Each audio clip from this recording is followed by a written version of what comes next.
Our guest today for Touch Base in Seoul is a renowned designer who was selected earlier this year as the artistic director for this year's Craft Trend Fair, an annual event that celebrates Korean craftsmanship, both traditional and contemporary. He is known for elegantly bringing together those two worlds of the traditional and contemporary, as seen in his studio, a traditional hanok that houses a modern working space as well. His name is Teo Yang, and he joins us here in the studio. Mr. Yang, hello and welcome to the show. Thank you so much for the invitation. It's so nice to be here. Yes, let's dive straight in. You're a renowned interior and space designer, but how did you start? What led you to become a designer? Becoming a designer was a very natural decision for me. From an early age, I always wanted to become an artist or a designer. I love to draw and create things using my hands, so I felt very comfortable expressing my thoughts through art.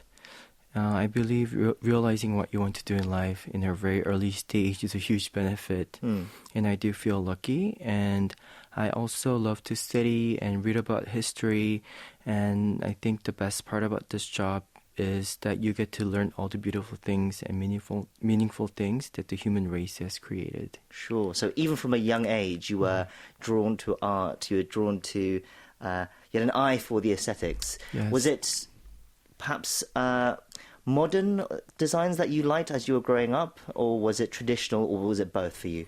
I think it was both. I had interest in both sides, but growing up and taking this occupation, I had more interest toward traditional aspects and traditional aesthetic, and I'm very keen on how to translate that into a modern language. Sure, and I understand originally when you were younger, you perhaps had less interest in Korean traditional styles, but as you began to study, as you met other masters, you began to appreciate Korean traditional designs as well. Yes, definitely. I think we actually don't get a proper chance to learn about our tradition and aesthetic when we are young. So I had to find my own ways to discover the beauty of it. Okay. So you really have an amazing mix of modern beauty and traditional design in your works. For our listeners, we'll be putting up some pictures on our social media, such as Instagram, KBS_Korea24. But I also recommend our listeners to look through Mr. Yang's website, teoyangstudio.com, because some of your projects are really incredible. I got lost in them, looking through all the pictures from hanok conversions to museums such as the Gyeongju National Museum, the Gukje Gallery. And I even saw that there was an expressway rest stop bathroom that you redesigned, probably the most beautiful expressway bathroom in the world. How do you take on such projects? How do you begin to take on such projects? Where do you get your inspiration from? I believe the city of Seoul really inspires me. I just love observing the city and seeing how it's changing and developing. And Seoul is a beautiful city with close to 10 million in residents. And with this much of a dense population, there follows the celebration of innovation and development and competition. And under this condition, and under this environment, you really have to be cautious on what you create and make sure that you do not follow the trends and you really make decisions that will benefit the future. So I think this thinking process of not only going forward, but really knowing when to stop and take one step aside from the race and really try to utilize the city's heritage and city's tradition and really trying to understand the history. I think that process really inspires me a lot. Sure, you say cautious, but I would more say perhaps careful or considered. You have a very considered touch, I think, in everything you do. What project over the years have you perhaps been most proud of that has best showcased your style of your considered mix of tradition and old and your philosophy? All of my projects that I have created within 10 years, are guided by my manifesto, which is translating tradition and local heritage into a modern world. So every projects are very precious to me, and I especially love doing public projects that I could share with just everyone. And the things that you have mentioned, the museum projects and the highway rest stop restroom was such a fun project. Really understanding how people understand the country, the city, and the neighborhood, and really shaping how we view those things. I think I learned the importance of design through these projects.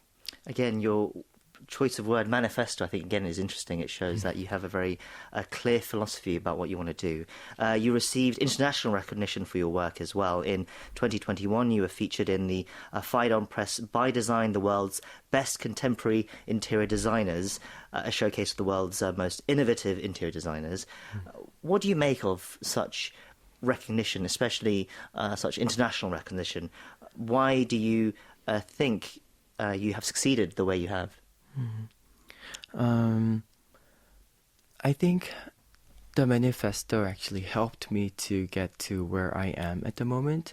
If I didn't have the right goal, if I didn't have the right meanings to support the community and really trying to be part of the history, I don't think I wouldn't have any of these recognitions from this huge international medias. When the Python Press, when they actually emailed me, I thought it was an advertisement, so I didn't even reply to them. But of course, I was very overwhelmed and very happy when I found out that I was being part of this 100 list, because I grew up reading this book, and I studied while I was looking at this book, and I was always wondering what these people had to do in order to be in this book. So I was very happy, and I am just honored that maybe I am doing things right, and maybe the things that I've created aren't that bad at the moment. Yes. Well, clearly what you're doing is right, it seems. As we mentioned at the start, another reason we invited you in this week is because early this year you were selected as the artistic director for this year's Craft Trend Fair that will be held at the COEX Exhibition Centre from December 8th to 12th. Tell us more about this event, the Craft Trend Fair. What was your reaction as well when you were asked to be the artistic director? Craft Trend Fair is one of the biggest craft fairs in Korea, which is held annually, like what you said, and is hosted by the Ministry of Culture, Sports and Tourism, and in Korea Craft and Design Foundation. You do have to have a lot of obligation in order to feature a show like this, to open up a great show like this, because it's not about a beautiful space that you're creating, but you really have to create a platform where all these different sectors of craft come together and really create a narrative so people can relate to it. So very honored, but at the same time, there's a lot of pressure. And since I am the 17th director of this fair, and there will be many more, so I would love to create a great impression in the history of this fair. Sure, I guess there's a challenge of you want to bring your own style to the event, but also you've got to respect the organisers and the exhibitors there who are showcasing what they have. This year's theme is Today's Questions, Craft Answers. Can you tell us a bit about that phrase as well? Yes, there are a lot of issues that we are going through at a current state. Just name few. There's this borderline of tradition and digitalization, and also with sustainability and environmental issues. And our societies and cultures are being very unified by our social platforms such as Instagram and other social medias. And crafts, I do believe they have solutions to all of these. Crafts were naturally driven by the geological features and also by the lifestyle of locals.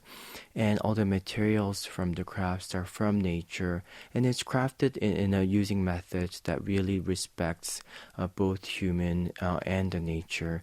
So we really wanted to highlight what crafts could do at this state to help our current situation.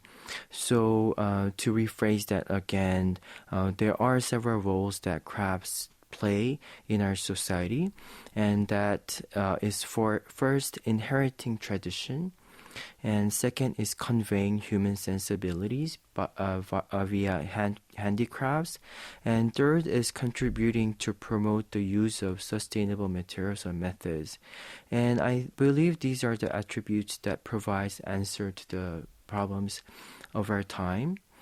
If I repeat that again, maybe the standardization of modern lifestyle, loss of humanity by digitalization, and also destruction of nature and environment. And we all know that craft is very beautiful and it is important for us to keep. But I really wanted to create a narrative and create an awareness that we need to talk about the necessities of craft. Like, why do we need craft at this moment? And what can crafts do to solve those issues? So we are going to be discussing those three different topics throughout this year's craft fair. Wow, some very important topics it sounds like you'll be talking about. It's not just about the beauty of the crafts, it's about function and how they can help give back as well, I guess. We talked a little bit about how, you have a lot of responsibilities for putting on this fair. The COEX Centre, it's a vast space. Mm-hmm. I'm sure the space they've given you is vast as well, but at the same time, it's very bare, but it will be teeming with exhibitors and visitors. How do you go about tackling this sort of space for you? I imagine there must be quite a few unique challenges. Yes, I think the narrative is the most important thing. Narrative becomes the whole guideline, it becomes the goal, and you just need to pick the right words and you just need to pick the right space to rest in order to create that story using different design aesthetics. And when everything comes together and if it tells the narrative, I think you put on a successful show. So I always try to tackle projects like these as a form of writing a poetry. Like, everything becomes such important words and everything becomes such an important thing. So just make sure that you have a very strong goal and a very strong theme, and just make sure everything is focused on that. Well, I hope it goes well. I cannot wait to see how you transform the place. I'm sure it'll be very special. Okay, we're going to have to wrap it up there. We've been speaking to designer Teo Yang for Touch Base in Seoul. Thank you once again for coming in today and sharing your time with us. Thank you so much for the invitation. I hope to see you at the Trend Fair.